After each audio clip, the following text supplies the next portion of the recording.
My name is Daniel Taylor, and I've always believed in the idyllic charm of suburban living. The white picket fences, the neatly trimmed lawns, and the friendly neighbours who seem to embody the spirit of community. I lived next door to the best neighbour anyone could ever ask for, the kind of person that would do anything for you. But now, everything has changed.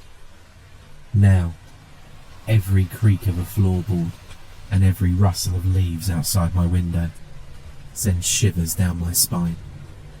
It all started with Walter Miller, the seemingly friendly neighbour, hiding a dark secret that would unravel the very fabric of our peaceful existence. Walter lived in a charming 2-storey house at the end of the cul-de-sac. His meticulously maintained lawn was the envy of the neighbourhood, and his garden bloomed with vibrant colours that seemed to defy the seasons. Every evening, he could be found on his porch, a friendly wave and a warm greeting for anyone who passed by.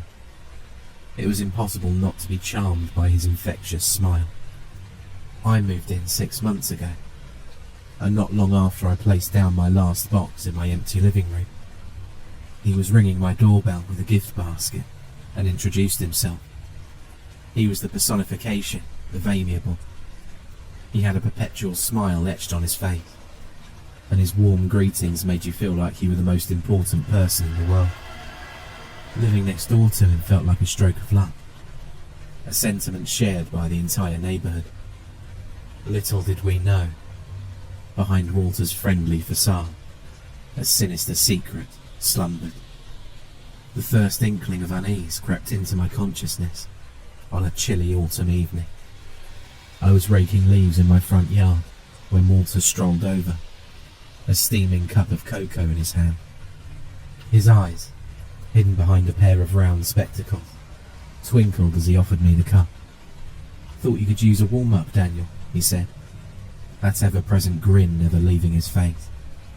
I thanked him, sipping the cocoa, its rich aroma filling the crisp air.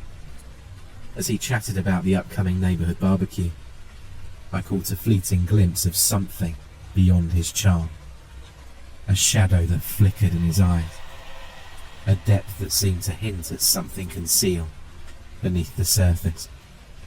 But I dismissed it as paranoia, a trick of the wavering autumn light. Weeks passed, and Walter's friendly gestures continued. He mowed my lawn when I was away, helped me to fix a leaky faucet, and even offered to walk my dog, Max, when I was too tired after work. His eagerness to assist bordered on the relentless, yet the neighbourhood embraced it with open arms.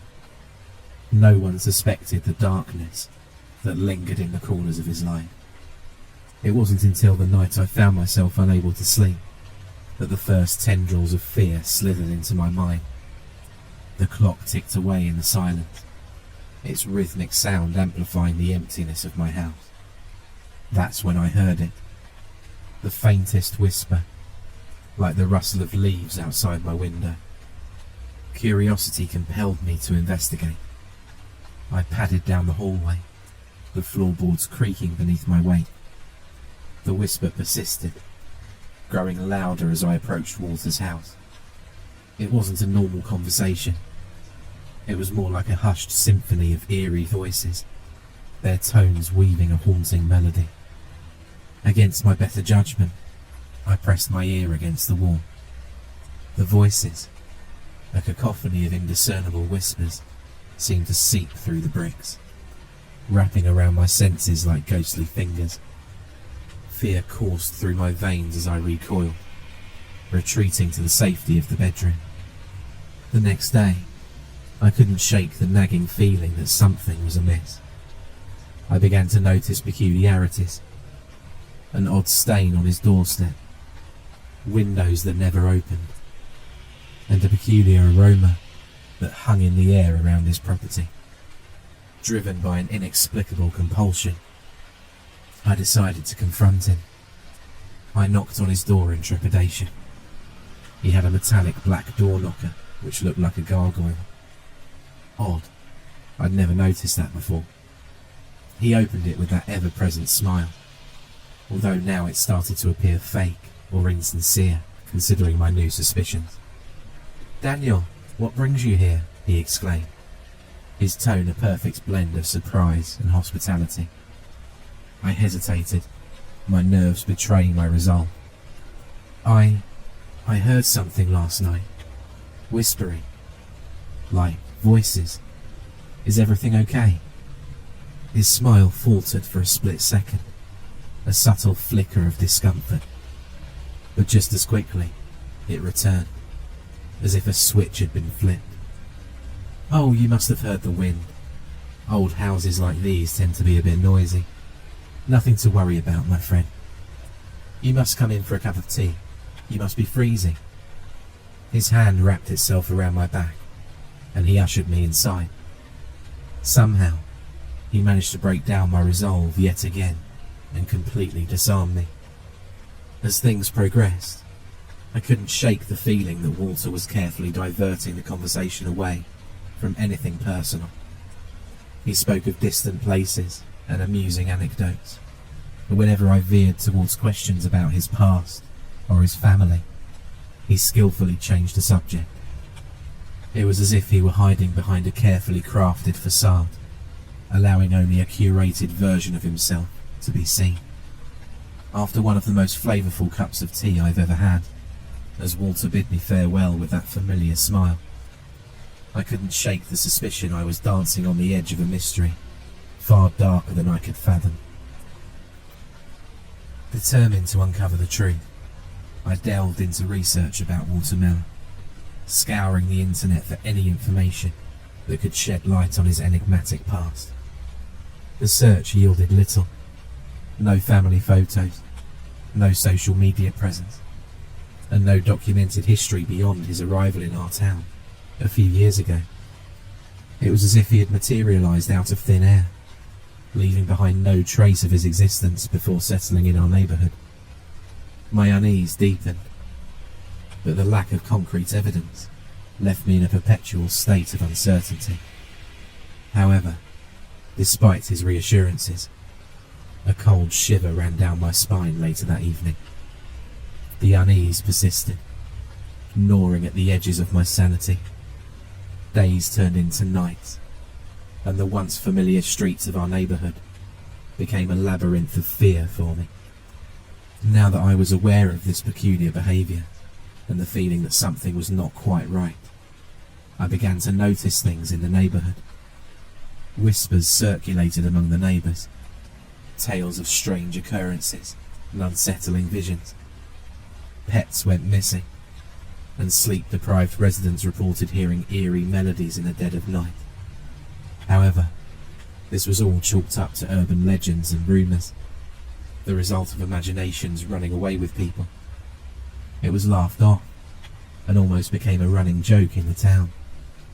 Eventually, I decided I couldn't take it any longer. I had to know more, to silence the nagging fears in my mind, driving me insane. One night, I stepped out of the house along with Max, my loyal companion. As I approached Walter's house under the moon's pallid glow, a sense of foreboding settled over me, like a thick fog. The basement window, usually tightly shut, was slightly ajar. Max whimpered, sensing the tension in the air. I hesitated for a moment, then pushed the window open, its rusty hinges groaning in protest. The darkness below seemed to swallow the feeble beam of my flashlight as I descended into the abyss. The basement was a labyrinth of dusty boxes and forgotten relics, the air heavy with a nauseating mixture of mildew and decay. I ventured further, my senses heightened by the unsettling quiet. Then, a muffled sound reached my ears, a rhythmic thud that resonated through the walls. I followed the noise to a door, slightly ajar, at the end of the corridor. The whispers grew louder, their haunting melody reaching a fevered pitch. With trepidation, I pushed the door open, revealing a sight that would forever haunt my nightmares. A dimly lit room unfolded before me, adorned with sinister symbols painted in crimson on the walls. In the centre lay a grotesque tableau, a series of bound figures, their eyes vacant, their mouths moving in silent supplication. At the centre of it stood Walter, a dark robe draped over his form, chanting incantations that seemed to bend reality itself. Horror paralysed me as I witnessed the true nature of my friendly neighbour. Walter Miller, the seemingly benevolent figure, was a practitioner of dark arts, his basement a twisted sanctuary for unspeakable rituals. The realisation struck me like a physical blow, sending shockwaves through my entire being. Walter turned, his eyes locking onto mine with a malevolent gleam. "Daniel, my dear friend, you were never meant to see this. But now that you have, there's no turning back." Fear propelled me backward, and in my haste, I stumbled over an object on the floor, a dusty, forgotten tome.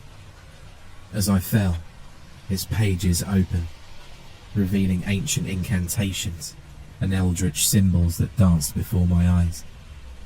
I felt an unseen force, a spectral hand reaching out from the depths of the abyss.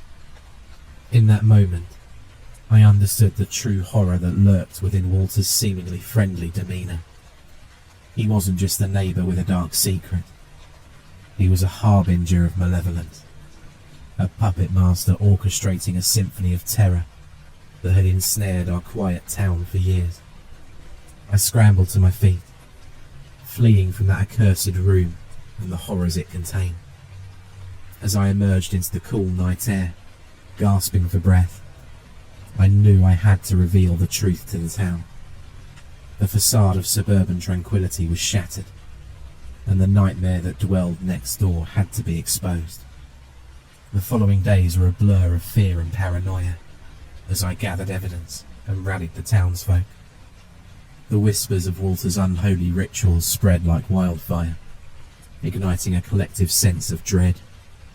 When the truth was finally revealed, the town recoiled in horror, and Walter Miller vanished into the shadows, leaving behind a legacy of nightmares. Once a haven of suburban bliss, the town now bore the scars of a dark secret that had festered for years.